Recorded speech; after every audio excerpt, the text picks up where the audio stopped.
Behind the delivery trucks that keep your life stocked, thousands of employees at BP go to work every day. People bringing a new offshore production platform online. People making our refineries capable of more, like making renewable diesel from agricultural waste. People trading and shipping fuels to our customers. And people helping truckers fill up and get maintenance at our convenient locations. They're part of the more than 300,000 jobs BP supports across the country. Learn more at bp.com/investing in America.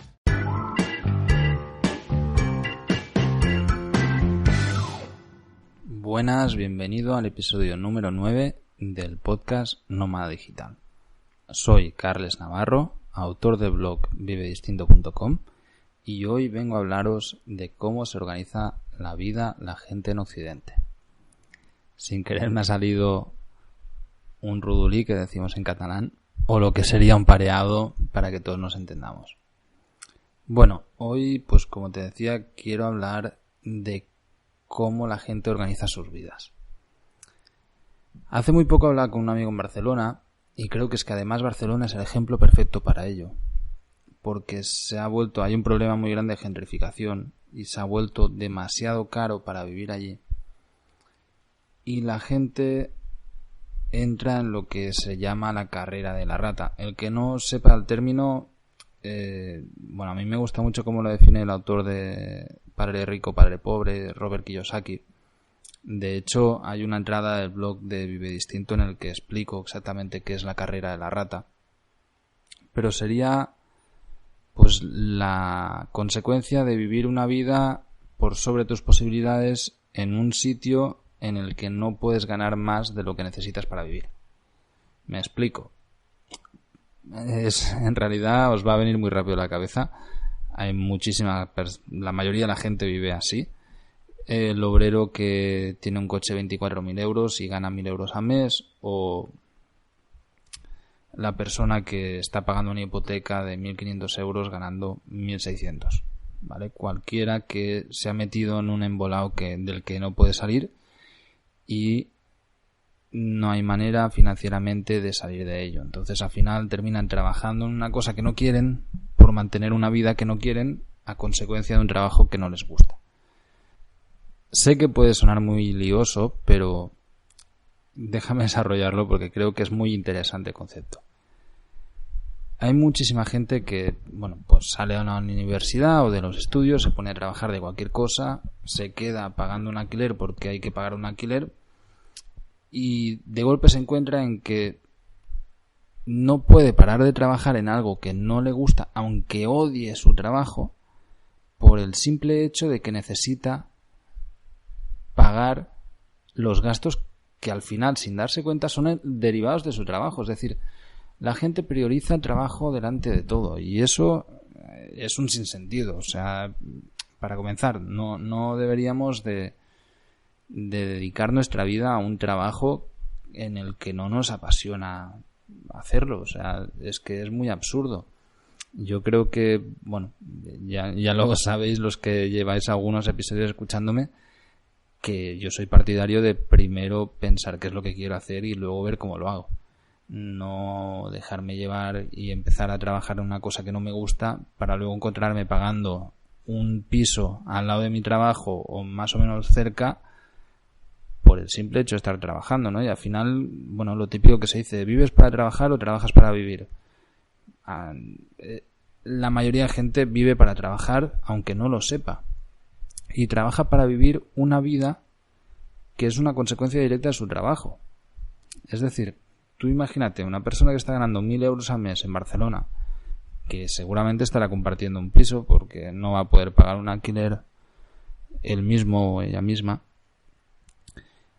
¿Cómo puede ser que esta persona que está trabajando en una cosa en la que no está a gusto, y parto de la premisa de que no está a gusto en su trabajo, si está perfectamente a gusto en su trabajo, cojonudo, pero la mayoría de las veces no es así, y hay miles de estudios que lo demuestran, ¿no? Sobre todo en España y en las grandes ciudades hay un 70% de descontento con el empleo, con el trabajo.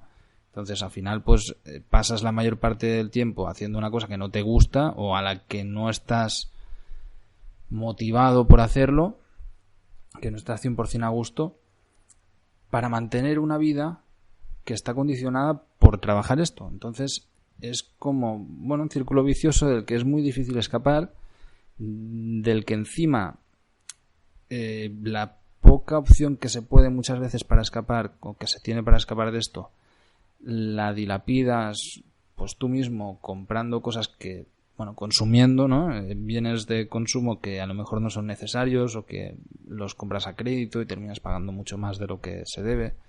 Entonces, bueno, veo que esta espiral es de hecho, de esto es de lo que yo he huido toda mi vida. Pero que creo que es muy interesante de pararse a reflexionar sobre ello y entender que, bueno, pues si es la vida elegida y es lo que la gente quiere, pues cojonudo. Pero es que en la mayoría de casos no es así. Yo me doy cuenta, bueno, ya sabéis, cada año voy a Barcelona unos meses a ver a familia, amigos y demás. Y me encuentro mucha gente. Me dice, hostia, qué suerte tienes. Me salía en catalán. Claro, si yo pudiera. Claro que puedes, todo el mundo puede. O sea, esto no es ni suerte ni historias. Aquí detrás hay un sacrificio de la hostia. Y no es para todo el mundo este estilo de vida. Pero lo que sí que es para todo el mundo es plantear su propia vida. Porque es que nadie lo va a hacer por ti. O sea, para mí es algo fundamental. El parar un momento a reflexionar y decir, bueno, ¿yo qué quiero hacer con mi vida, no? De hecho, yo tuve un momento de inflexión recientemente, a finales del 2018, en el que tuve que parar y escribí un libro sobre ello, ¿no? Escribí el libro La vida que yo quiero. Para el que no lo conozca, pues bueno, lo tenéis en vivedistinto.com. Y me tuve que parar a pensar exactamente qué es lo que yo quería en mi vida, cuáles eran mis motivaciones y cómo quería vivirlas. Una vez las tuve claro, pues, en mi caso estoy viajando, ¿no? Esto es lo que me apetecía en este momento y lo que me sigue apeteciendo ahora, conocer mundo y vivir la vida pues acorde a una manera y a unos ideales. Pero cada quien puede tener la suya, no digo que esto es lo mejor, ni es la panacea, ni lo que tendríais que hacer todos. Pero sí que digo que la gente vive por inercia y no reflexiona bien las cosas antes de hacerla en muchísimos casos. Es decir, pues, yo qué sé, hipotecarte por no pagar un alquiler a lo mejor no es la mejor opción si no tienes el dinero y la seguridad detrás de que vas a poder respaldar ese crédito hipotecario, ¿no? Y bueno, esto es un claro ejemplo de lo que pasa continuamente en Occidente y lo que propició una burbuja inmobiliaria de la hostia que llevó a una crisis económica mundial, ¿no? Al final, muchas veces sencillamente empezamos a vivir y no te das cuenta y pasan los años y pasa la vida. Entonces es muy fácil no plantearse las cosas importantes de la vida. Y hay miles de ejemplos, sobre todo en la red, en muchísimos bloggers de viajes. Seguro que habéis escuchado las historias de mucha gente. Yo en Vive Distinto he traído muchos que hablan de, joder, cómo han dejado la vida y han empezado a viajar porque es lo que querían. Y gente que ganaba un salario normal y que empezaron a venderlo todo para comprarse una furgoneta e irse con la familia, con hijos. De hecho, miraos bien en el blog hay la historia de los ligrones en ruta. Desde aquí un saludo, si me escuchan, que eran una familia con varios hijos y lo dejaron todo, pillaron una furgo y empezaron a viajar porque es lo que les interesaba hacer en ese momento, porque es lo que les apetecía. Y no eran millonarios ni absolutamente nada, vendieron todo lo que tenían, pusieron su casa en alquiler y con el dinero del alquiler, pues más algo que ellos trabajaban, tenían suficiente para viajar, ¿no? Entonces, a lo que me refiero es que la gente no reflexiona sobre qué es lo que quiere hacer, sino que se deja llevar y termina condicionando toda su vida a un trabajo que ni siquiera les gusta. O sea, es que es el sumum de lo absurdo. Y al final puedes meter tanto la pata en el fondo que ya no hay manera de sacarla. O sea, si estás a tiempo, estás haciendo un trabajo que no te gusta, lo haces porque sí.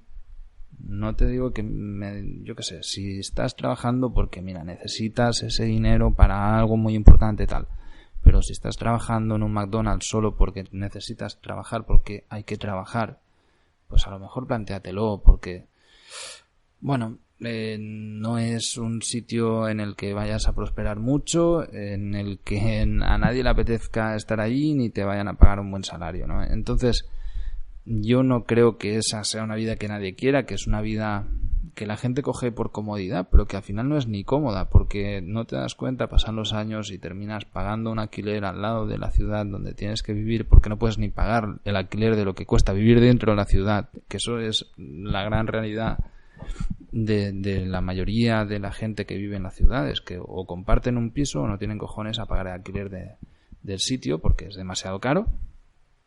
Y bueno, en ningún momento no te creas que yo estoy justificando que la gente esté pagando esos alquileres, en absoluto. Yo creo que lo que está pasando en Europa es terrible para la gente de las grandes ciudades. Sobre todo, pues a mí me toca muy de cerca Barcelona, y tener que emigrar como está haciendo tanta gente, porque es que realmente con un salario de 800 euros no te puedes pagar ni una habitación y comer, con lo cual, bueno, es que es una situación totalmente deplorable que me causa profunda tristeza y en la que creo que el gobierno debería hacer alguna injerencia, pero que ya.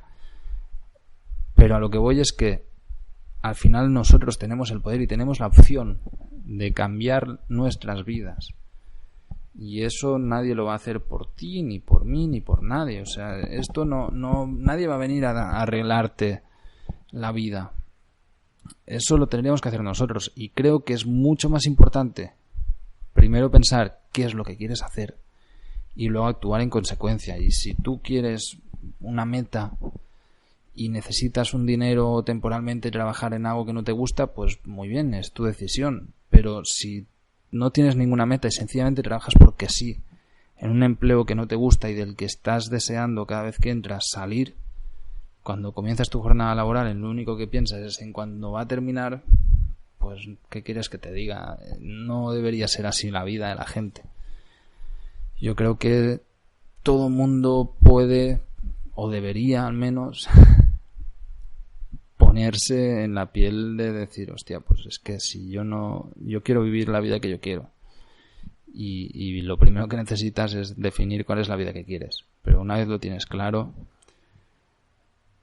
no creo que esa sea la vida de alguien que está trabajando detrás de un mostrador sirviendo hamburguesas o del que está sirviendo cañas en una terraza de un bar. Que yo he sido camarero años de mi vida. Y justamente por eso tengo claro que es algo que no me gusta ni que le apetece a casi nadie, porque es un trabajo muy duro, muy mal pagado, en el que se hacen muchísimas más horas de las que se deberían, que normalmente tampoco son ni siquiera remuneradas. Entonces, bueno, viajar a lo mejor no es para todo el mundo, vivir como yo vivo seguramente tampoco. No digo que sea mejor ni peor, pero lo que sí que te digo es que yo lo he meditado antes y he decidido la vida que llevo previo a pensarlo muchísimo y a tener un plan B cuando quiera. Es decir, yo puedo parar y no me pasa nada y podría comenzar a trabajar en lo que sea fijo, estable, en cualquier lado y ya. Pero en Occidente es muy fácil empezar a embarcarse en una vida de la que luego no te puedes salir aunque quieras. Y eso, bueno, de hecho hace muy poco veía un documental en la que salían la cifra de suicidios que hay en España al año y me quedé asustado. O sea, hablaban de 3.500 suicidios al año. Suicidios que terminan en muerte, no los intentos de. Y eso pues es algo terrible, ¿no? O sea, una sociedad así es una sociedad que, joder, está enferma, ¿eh?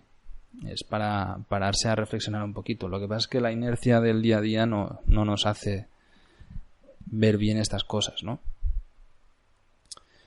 Bueno, espero que os haya servido. Ya ha sido un episodio un poco más filosófico, ya lo compensaré con el próximo. Muchísimas gracias por escucharme. Hasta la próxima.